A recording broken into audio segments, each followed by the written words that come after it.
Kali ini kita akan membicarakan sesuatu yang sangat menarik, yaitu tentang ibu kota baru yang di wilayah Penajam. Jadi menurut pendapat pribadi, Penajam akan sulit menjadi ibu kota baru yang katanya pada tahun 2024 Penajam itu akan siap untuk menjadi pusat pemerintahan Indonesia. Secara pribadi, pertanyaan pertama adalah siapa yang akan pindah ke sana? Apakah seluruh pegawai negeri di pusat pemerintahan akan pindah ke sana? Apakah pusat pemerintahan yang saat ini ada di DKI Jakarta akan segera bisa memindahkan lebih dari 500.000 orang yang terlibat di seluruh kementerian dan pusat pemerintahan itu bisa pindah dalam waktu 3 tahun ke depan? Tempatnya aja belum jadi, sarananya pun belum jadi. Jadi kalau kita melihat ingin memindahkan, katakanlah 5 juta orang ke Penajam tersebut, kalau kita satu hari 10 pesawat aja yang ada digunakan, satu pesawat sekitar 200 orang aja, itu 2.000 orang. Untuk memindahkan 2.000 orang dikalikan 365 hari itu baru 700.000, alias 5 tahun itu belum sampai 5 juta orang kita pindahkan, yang setiap hari 2.000 orang. Dan itu tidak sederhana sekali lagi memindahkan orang ke sana. Pertanyaannya, kenapa orang mesti pindah ke sana? Dalam sejarah umat manusia bermigrasi, terbanyak adalah mereka yang pindah karena harapan tinggal atau harapan hidup di tempat yang lama sudah negatif. Untuk itu mereka memerlukan tempat hajat hidup yang baru, yang harapannya lebih baik, lebih cepat, lebih mudah, lebih sehat, dan lain sebagainya. Apakah di Penajam akan kayak gitu? Apakah di ibu kota baru nanti income seseorang naik 3-4 kali lipat dalam waktu yang cepat? Harapan apa yang ada di sana?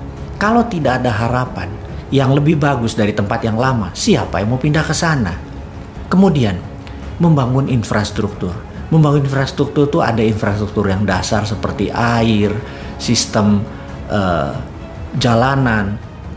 Infrastruktur itu bukan sekedar benda berpindah dari satu ke yang lain. Ada banyak sarana kesehatan, dan yang paling parah adalah sarana pertahanan.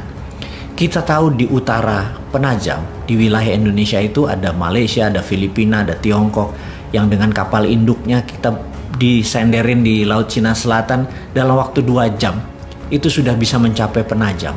Dan pangkalan militer di sana tidak ada sama sekali yang bisa mengintercept. Janganlah pernah berkata kita cinta damai, kita tidak ingin berperang dengan siapapun, kemudian kita tidak bersiap. Ingat doktrin dimanapun yang mengatakan kalau kita ingin damai, kita harus bersiap untuk perang. Kita ingin damai, tapi kita harus bersiap untuk perang. Setidaknya pangkalan militer di Kalimantan Timur itu harus tumbuh kira-kira 10 kali atau lebih 10 kali lebih banyak dari, atau 10 kali lebih kuat dari saat ini. Ada intercept radar, ada peluru kendali, ada jet tempur, dan lain sebagainya. Itu belum ada persiapannya sama sekali. Bahkan Kementerian Pertahanan yang saat ini adalah orang yang ingin mencalonkan dirinya di tahun 2024 untuk menjadi presiden berikutnya, itu pun tidak terlihat di buku putih Kementerian Pertahanan akan membangun pangkalan untuk melindungi ibu kota baru di Penajam sampai tahun 2024. Lah kalau dianya tidak membangun atau tidak menyiapkan, bagaimana kalau kita membangun sana sebagai ibu kota baru? Apakah hanya membangun seperti real estate, seperti Bumi Serpong Damai, seperti Alam Sutra? Itu pun memerlukan 20 tahun lebih baru terasa manfaatnya. Jadi kalau dikatakan ibu kota baru nanti akan jadi tahun 2024, saya bisa katakan itu tidak mungkin. Dan banyak yang terbuai bahwa itu mungkin. Proyek itu yang terakhir yang kita mau tanya adalah, sekali lagi kita mau nanya, bagaimana cara membangunnya? Apakah dengan berhutang seperti selama ini? Saat ini aja 7 tahun itu menghutangnya hampir 5.000 triliun. Menjadikan total hutang negara itu hampir 6.500 triliun dan lebih. Ditambah membangun ibu kota baru, itu lebih kali dari 5.000 triliun hanya untuk membangun seluruh infrastruktur di sana dan kesiapan software dan hardware. Kita nggak mungkin membangun kota hanya memindahkan hardware. Di situ harus kayak Wakanda. Di situ harus digital country. Pertama kali menjadi digital ibu kota berdasarkan berbasis teknologi. Dan ini semua tidak siap kita sekarang. Teknologinya asing semua. Membangunnya pakai uang asing. Lalu membangunnya pakai hutang. Di mana kedaulatan bangsa ini? Kalau sebagai proyek mercusuar seperti orang megalomania, ya mungkin aja hal itu bisa dibangun. Tapi sekali lagi, para pejabat di atas dan para pemimpin tertinggi, Anda bukan orang megalomania. Jadi jujur aja, tunggulah masa yang tepat. Saat ini belum tepat. Jadi ada baiknya kita tunda dulu membangun, atau katakanlah tutup aja, tidak usah membangun.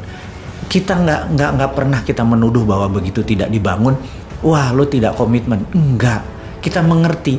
Karena kalau kita dikomunikasikan, Anda sebagai pemimpin adalah directed leader, mengarahkan, menginstruksikan. Kita paham kok. Kalau pakai buzzer, pakai orang bayaran, mereka nggak paham. Mereka hanyalah karena dibayar ya mereka serang aja udah.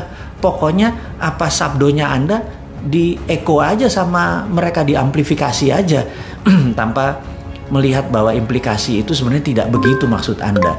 Sekarang Anda harus menjadi directed leader. Katakan tidak jadi membangun penajam. Katakan akan di-review ulang karena masalah pendanaan. Bukan masalah yang lain. Menurut saya, hemat saya, ini adalah masalah pendanaan. Tapi kalau ditanya, oke, apa kamu cuma mengkritik atau menyinyir doang? Enggak begitu. New Mind punya solusi. Dari dulu, New Mind punya solusi. Dan pindahnya pusat pemerintahan tadi bukan ibu kota loh. Jadi membedakan. Kalau Penajam adalah ibu kota dan pusat pemerintahan. Namun kalau New Mind itu berbeda. Ibu kota tetap di DKI Jakarta. Ibu kota. Tapi pusat pemerintahannya kita geser. Kita lihat ada 5.000 hektar pulau reklamasi yang saat ini berada di utara Jakarta. Itu diluruskan. Itu sebaiknya diambil oleh pemerintah pusat. Bukan membangun pulau reklamasi, tetapi kita mengacu sebentar ke fakta dunia. Bahwa kota Amsterdam di Belanda adalah kotanya berada hampir 4 meter di bawah permukaan laut. Apa yang mereka lakukan? Mereka membangun dam yang sangat besar di laut, sehingga air tawar yang ke laut itu ke dam tadi, dan air laut tadi ditutup dengan giant wall yang besar tadi, sehingga bisa melindungi Amsterdam dan dengan kendali kontrol dari sistem perairan tadi. Nah, kita tahu Jakarta sinking atau menurun perlahan. Kalau didiamkan tanpa ada usaha sama sekali, Jakarta akan tenggelam. Yang terbaik adalah buat giant wall di utara Jakarta, menutupi seluruh teluk Jakarta, ditutup dengan giant wall. Dan giant wall ini di dalamnya ada yang namanya 5.000 hektar tadi atau 3.000 hektar tadi tanah yang akan menjadi pusat pemerintahan. Di sana akan kita bangun seluruh gedung-gedung untuk perkantoran, untuk sarana mengendalikan Indonesia, termasuk ada landing craft untuk tamu-tamu negara. Dan ini semua bisa dikerjakan karena produknya 100% lokal. Yang jelas, kita tidak harus mengganti atau menambah pangkalan militer yang ada. Kita tahu jika Singapura, Malaysia menyerang Indonesia, Pekanbaru bisa intercept. Jika Malaysia, Tiongkok dan Filipina menyerang Jakarta, Makassar atau Madiun bisa intercept. Juga jika musuh kita dari selatan datang, Madiun bisa intercept. Belum lagi Halim, itu dari sisi angkatan udara. Dari angkatan laut, Tanjung Priuk, one of the best. Jadi tidak ada satupun yang kita ubah di dalam sistem pertahanan melindungi ibu kotanya. Jadi selain biayanya murah, tidak antar pulau, ibu kota tetap Jakarta, tapi pusat pemerintahan yang digital, yang Wakandanya, itu ada di pulau reklamasi. Tidak ada ribut-ribut lagi di pulau reklamasi. Yang ada adalah solusi. Ini bedanya New Mind dengan Old Mind.